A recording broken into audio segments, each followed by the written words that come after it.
러시아와 우크라이나가 2차 평화회담에서 민간인 피난 통로에서는 일시 휴전하기로 합의했습니다. 하지만 평화회담 중에도 러시아는 우크라이나의 주요 거점 도시를 점령하는 등 공격은 계속되고 있는데요. 러시아 대사 또 우크라이나 대사를 지낸 박노벽 한국외대 국제지역대학원 초빙 교수와 함께 관련 상황들 짚어보겠습니다. 어서 오십시오. 네, 안녕하세요. 안녕하세요. 러시아와 우크라이나 2차 평화회담 끝에 일단 휴전을 합의를 하긴 했는데 보니까 민간인의 대피를 위한 이 통로 주변을 휴전을 하겠다 이 내용이네요. 네. 이거 어떤 의미로 받아들여야 하는 겁니까? 네, 일단은 민간인 피해가 너무 속출하다 보니까 1,000명 이상이 사망한 걸로 나오지 않습니까? 그래서 민간 피해를 좀 줄이자는 취지로 이번에 합의는 된 것 같습니다만은 조금 상세한 내용은 더 구체적으로 더 작성 중이라고 그러니까 좀 기다려 봐야 할 것 같고요. 예. 근데 이제 이게 민간인이 소개가 되면 러시아가 뭐 아주 본격적인 공격을 하게 될 가능성이 있어서 오히려 최악의 상태도 또 나올 수 있다 하는 전망도 있습니다. 그럼 단순히 긍정적으로만 볼 상황은 또 그렇습니다. 아닐 수도 있겠네요. 네. 알겠습니다. 그래서 이제 조만간 3차 회담이 또 개최가 되기로 했는데 네. 그렇다면 그때는 좀 저희가 긍정적인 결과, 그러니까 말하자면 완전한 종전을 기대해 볼 수도 있을까요? 아직은 그런 단계까지는 안 간 것 같습니다. 특히 담판하는 분들이 대통령의 위임을 받아가지고 진행을 하고 있는데요. 네. 어제도 젤렌스키 대통령이 기자들 회견을 하면서 당장이라도 푸틴 대통령과 직접 담판을 하고 싶다라고 공개적으로 전달을 했습니다. 그러나 이제 푸틴 대통령은 자기 자신의 이제 군사 계획대로 진행을 할 거고 이걸 반드시 성공시킬 거다 하고 있기 때문에 앞으로 서로 체면도 차리고 입장이 조율될 수 있는 단계까지 가기에는 아직 좀 멀다 하는 생각이 듭니다. 예. 그런 말씀을 하시는 것도 한편으로는 이해가 되는 부분이 평화협상 중에도 또 러시아의 진군이 계속돼서 네. 원전에서도 화재가 발생했던데요. 이건 어떤 상황이었습니까? 네, 그게 참 아주 심각한 상황이라고 볼 수 있는데요. 그 자포로지아라고 이제 동남부의 지역에 있는 우크라이나의 원전이 6기가 있는 굉장히 중요한 지역이고 유럽에서 제일 큰 원전 발전소 지역이라고 합니다. 근데 거기에 다행히 관리동 쪽에다가 이제 화재가 났고 원전 한 기가 이제 그 폭격을 받았는데 아직은 방사능 수치가 올라갈 정도는 아니고 그래서 지금 지켜봐야 하는데 뭐 IEA도 지금 굉장히 그 우려를 표명하고 여기서 교전을 좀 중단해라 하는 얘기를 하고 있는 중입니다. 예, 그렇군요. 러시아군이 키이우, 이제 수도 키이우 등에서는 보면 진격의 속도를 내지 못하고 있다라는 소식이 들려오고 있지만 또 남부의 요충 지역은 포위했다는 소식도 들리는데 이런 관측도 있더라고요. 대대적 공습이 임박했다. 이 부분에 대해서는 어떻게 예상하시는지요? 네, 그 남부 지역 지금 말씀하신 대로 그 헤르손 지역이 이미 함락이 됐더라고요. 그래서 또 다른 마리우놀 지역이라든가 거기가 이제 함락이 되면은 아마 그 오데사 항구 쪽까지 이제 진격을 할 예정이라고 그럽니다. 러시아군이. 그 의미는 이제 남부 지역을 다 장악하게 되면 해상로가 이제 봉쇄가 되는 거고 우크라이나 입장에서는요. 또 이제 그걸 여세를 몰아서 키예프까지 이제 진군하는 그런 이제 전력이 보강이 되겠죠. 그래서 굉장히 좀 안 좋은 상황이라고 보겠습니다. 러시아에 대한 제재 이야기도 한번 해보겠습니다. 국제사회에서 이제 제재를 계속하고 있는데 사실 러시아가 노선을 지금 또렷하게 바꾸고 있지 않는 상황이라서 이게 제재 자체가 충분한 압박이 되고 있는 것이냐에 대해서는 의문이 들기도 합니다. 네, 뭐 푸틴 대통령이 어제 마크론 대통령과 통화하면서 분명히 본인이 밝혔답니다. 그러니까 우크라이나를 완전히 비무장화하고 중립화를 하는 목표를 가지고 있고 이걸 달성할 때까지는 계속 밀어붙이겠다. 그리고 시간을 끌면서 협상도 지연하고 그러면 더 요구사항이 많아질 거다라는 약간의 경고성 발언을 했는데요. 이건 이제 아마 단기전을 본인은 생각하고 있는 것 같고 지금 서방의 지원이라든가 우크라이나의 이제 저항, 대응 이런 것들로 인해서 장기전으로 갈 수도 있는 거죠. 이런 경우에는 좀 셈법이 좀 달라지지 않을까 이런 생각이 듭니다. 그렇다면 어쨌든 현 수준에 있어서는 그렇게 큰 압박은 되고 있지 않다라고 진단을 내려도 되는 부분일까요?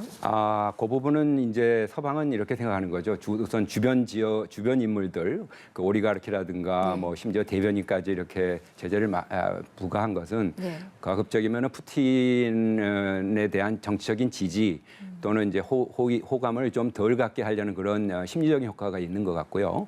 두 번째는 이제 지금 경제 제재가 굉장히 세게 들어갔지 않습니까? 예. 뭐 금융 결제망도 막아버리고 뭐 그럼으로 인해서 아마 이제 그 국가부도 상태까지 가게 되면 아마 장기전까지 가게 되면 결국 푸틴도 양보하게 되는 여건이 마련되지 않을까 하는 기대를 하고 있는 것 같습니다. 예. 그러니까 말씀이 나온 김에 이야기를 좀 해보자면 네. 이제 미국이 보니까 러시아의 억만장자 재벌들, 크렘린궁 대변인 등 이런 인물들 추가로 또 제재 대상에 올렸잖아요. 네. 추가 제재 수위 자체에 대해서 좀 평가하는 시간도 가져볼까요? 제재 수위가 굉장히 이제 세진 거죠. 전에는 일부 오리가르키들 중심으로 근데 이제 이번은 거의 푸틴 대통령의 요트를 관리할 정도의 그런 우스마노프라는 사람들도 해버리고 그런 거 보면은 아주 이제 자금을 다 막으려고 작정을 하는 것 같습니다. 그래서 앞으로 단기적으로 그 제재 수위는 더 강해질 것으로 예상이 됩니다. 예. 아까 언급했던 억만장자 재벌이라든지 대변인이라든지 포함해서 47명의 추가 제재가 된 건데 우리가 제재라고 했을 때 이 인물들에 대해서 네. 어느 정도 수준의 이제 제재를 예상해 볼 수 있는 걸까요? 경제적인 부분입니까? 주로 이제 그 자금줄이라든가 이런 걸 끊기 때문에 그런 것도 있고 가족들까지 이제 해외 여행을 못하게 하는 거거든요. 그렇군요. 그러니까 굉장히 그 자녀들이라든가 이제 이런데 해외 교육을 많이 시키고 있습니다. 예, 예. 그런 부분이 다 막히는 거고 그래서 아주 심리적인 그런 타격이 좀 크리라고 좀 봅니다. 알겠습니다. 이런 상황에서 어제 문재인 대통령이 젤렌스키 우크라이나 대통령과 30분가량 통화를 했습니다. 네. 그런데 이제 일각에서는 우리나라도 이제 제재 동참을 하기도 했는데 네. 이 조치 자체가 조금 상대적으로 너무 늦은 게 아니냐? 네. 이런 지적도 있더라고요. 네. 이제 그거는 이제 아마 저도 이제 정부에 있어 봐서 그 검토하는 과정이 좀 시간이 걸립니다. 네. 그래서 전체적으로 봤을 때는 그렇게 늦은 건 아닌 것으로 보이는 게요. 2월 24일 날 그 군사 행동이 시작됐지 않습니까? 그래서 25일부터 한 3일간 이제 내부 그 검토를 좀 한 것 같고요. 28일부터 이제 제재 동참한다는 발표를 했기 때문에 그런 부분을 좀 우리가 시간적으로 좀 검토할 사항을 좀 가졌던 것 같고 또 블링컨 장관도 여기에 대해서 환영한다 하는 발표도 있었고요. 이제 단지 이제 이런 게 다 경제 안보 위기 상황 발생이 아니겠습니까? 근데 이제 이런 부분에 대한 정부의 역할과 관련해서 해외 그 공간망을 가지고 있는 외교부가 좀 통합된 이제 창구 역할을 하는 제도적 기반이 좀 마련됐으면 하는 생각이 제가 개인적으로 듭니다. 왜냐하면 해외 공간이 아시다시피 정보도 신속하게 수집하고 또 관련 입장도 전달할 수 있는 그런 위치에 있기 때문에 좀 기민하게 이제 진행을 하려면 역시 외교부가 좀 창구 역할을 좀 제대로 할 수 있도록 그런 개선이 좀 있었으면 좋겠다는 바람이 듭니다. 보니까 이제 통화를 하면서 젤렌스키 대통령도 우리나라의 지원을 좀 위기 극복을 위해서 요청을 했던데 지금 이제 우리가 제재에 동참한 내용들이 있을 건데 거기에 추가로 좀 우리나라가 어떤 도움이나 지원을 한다면 어떤 조치들이 있을 수 있을까요? 네, 지금은 이제 대개 경제 제재하고 인도적 지원 두 파트로 나눠질 수 있는데요. 경제 제재의 경우에는 이제 서방 측 미국 중심으로라든가 국제 사회에서 한 부분을 이제 우리가 좀 뭐라 그럴까 동참을 하고 있는 부분이고 좀 상황이 더 악화되면은 우리가 좀 독자 제재를 좀 검토할 수 있는 부분이 좀 있을 거고요.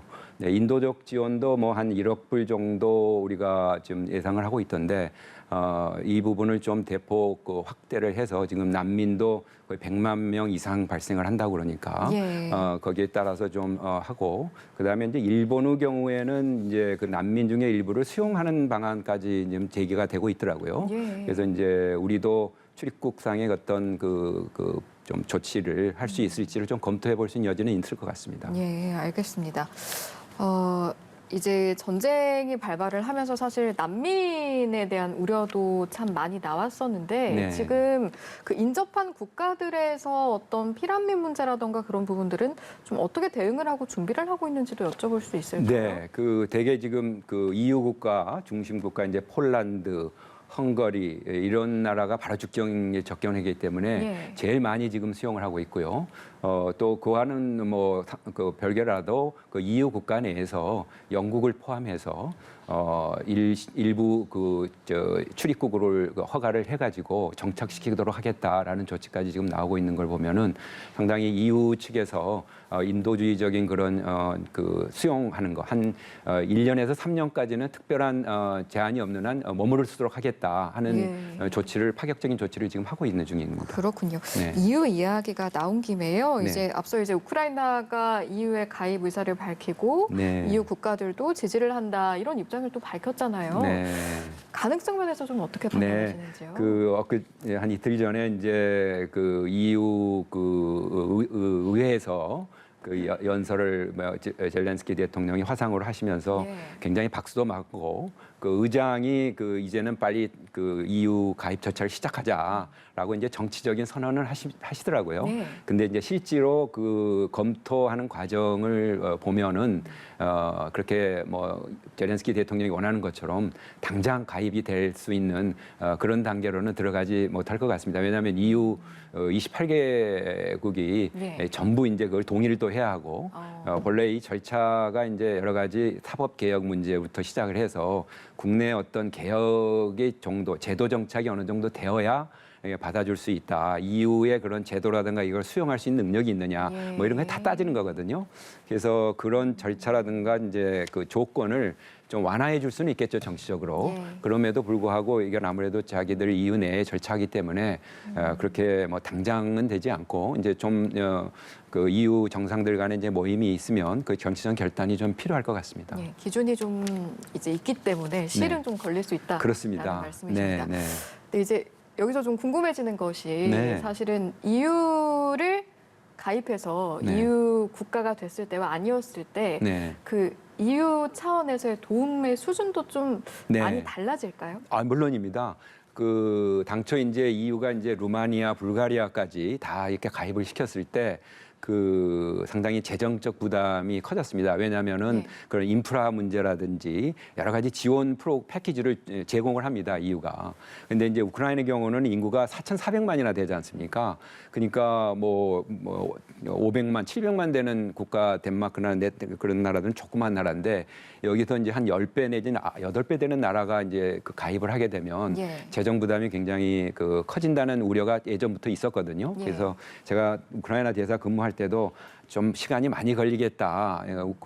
좀 피로 현상이 있었거든요. EU 내에서 이렇게 자꾸 넓히다 보면 그 그리스 같은 경우에도 재원 부담 문제 그 국가 부도 상태까지 갔을 때 여러 가지 논란이 많았지 않습니까? 그래서 우크라이나에 대한 그 재원 부담을 어떻게 할 거냐 이거를 이제 다른 각도에서 보겠죠. 이제 러시아의 그런 버퍼존으로서의 역할은 하되 나토에 가입은 안 하니까 그런 부분이 이제 그 러시아하고도 어느 정도 언더스탠 서로 간의 어떤 이해관계가 좀 맞아져야 하지 않을까라는 판단도 하게 될 것 같습니다. 그렇군요. 네. 그러면 추가로 하나만 더 여쭤볼게요. 사실은 이제 그 러시아와 우크라이나가 어떤 분쟁이 생기고 전쟁 발발 전에 나토가 좀 원인이 되지 않을까 우리가 이런 이야기 많이 했지 않습니까? 그렇습니다. 예. EU도 이제 막 가입 이야기가 나오니까 네. 나토와 EU 어쨌든 뭐 결이 조금 다르긴 합니다만 러시아 입장에서 불편한 건 나토 쪽인 거죠, 그러니까. 현재는 노골적으로 이제 나토를 얘기를 했으니까요. 근데 이제 유럽 연합에 대한 가입 문제도 이제 앞으로 종전이나 휴전이 들어갈 때 좀 그 서로 뭐라 그럴까요? 협의의 이제 대상은 되겠는데 그게 좀 그 우크라이나 입장에서 보면 주권 국가가 자기의 그 대외 경제 정책을 이렇게 안보 문제까지 엮어서 협의를 해야 하느냐 하는 그런 주권 국가로서의 체면 이런 게 문제가 되겠죠. 그래서 러시아로서도 여기에 대해서 강하게 반대는 못할 텐데 지금 아까 말씀대로 중립국이 돼야 한다든지 이런 부분의 의미가 뭘 뜻하는지에 대해서 좀 협의가 돼야 할 것 같습니다. 알겠습니다. 자, 그리고 다음으로 이 내용도 한번 짚어보겠습니다. 미국이 러시아에 대한 수출 통제를 위해서 해외 직접 제품 규제, 이걸 FDPR 이렇게 부르는데 네. 일단 좀 생소합니다. 네. 네, 이게 어떤 조치인가요? 네, 이게 좀 이제 그 굉장히 확장된 개념인데요. 가령 이제 우리나라에서 만든 물건을 해외 수출할 때 어떤 제3국에 뭐 허가를 받을 필요가 없는 거죠. 우리가 네. 만들어서 메이드 인 코리아로 나가니까.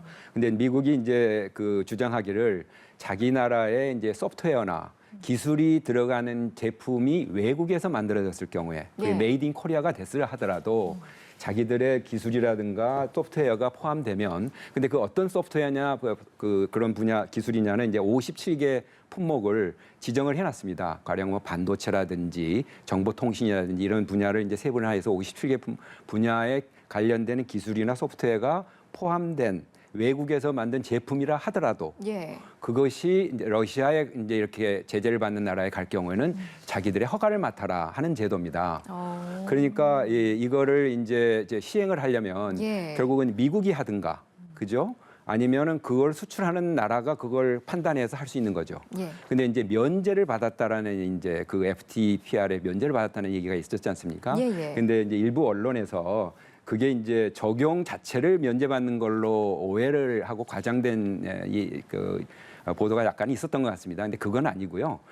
그 FDR에 이제 면제를 받는다는 뜻은 미국이 직접 그거를 적용하지 않고 그 면제를 받은 국가의 정부가 대행을 해준다는 겁니다. 왜냐하면 그 FDPR을 이제 예. 그 면제를 받는 나라는 미국의 수출 통제 수준하고 비슷하다라고 미국이 판단한 거거든요. 예, 예. 그러니까 자기가 안 해도 자기 행정 비용도 안 들고 좋으니까 일본이면 일본 EU 국가가 대신 해라 하고 대행하도록 위임하는 거지. 그 절차를 면제해 준다든가 적용을 면제해 주는 뜻은 아니다라는 예. 걸 좀 이해할 필요가 있고요. 예. 그래서 결국은 그 제재 받는 건 동일한 효과죠. 그래서 우리나라는 특히 이제 반도체 부분이 좀 민감한 부분이 될 텐데요. 그렇죠. 냉장고라든가 스마트폰이라든가 현대자동차에 들어가는 부품들이 많거든요. 예, 반도체로. 그래서 그런 걸 좀 잘 일반 소비재 부품 중에서 따져봐야 할 부분이 생기는 것 같습니다. 예. 그러니까 미러 수출 통제 FDPR 적용해서 우리나라가 예외가 인정이 됐다. 거기에 대한 부분까지 지금 포함해서 설명을 해주신 것 같은데 네. 궁금한 게 이제 이 FDPR을 꺼내 들었다라는 것 자체가 시사하는 바를 좀 더 짚어서 들어가 본다면 네. 의미하는 바가 뭘까요? 네, 50군용으로 쓰이는 물건은 물론이고요. 예. 그런 이제 기술 가 소프트웨어가 장착된 물품이 이제 들어가는 거를 막겠다는 거는 거의 물물 교환 형식의 수출도 못하게 한다는 거죠. 금융으로 막아놓으면 이제 다른 이제 우회 수단이 또 나올 수 있지 않습니까? 예. 그러니까 이게 이제 그 러시아로 들어가는 이제 수출 수입을 다 막겠다는 그런 뜻으로 이제 해석이 되는 거고요. 또 그거를 이제 우리가 이제 어떻게 적용하느냐 하는 문제를 두고 우리 기업들하고 정부가 아주 좀 면밀하게 검토를 좀 해야 할 것 같고요. 예.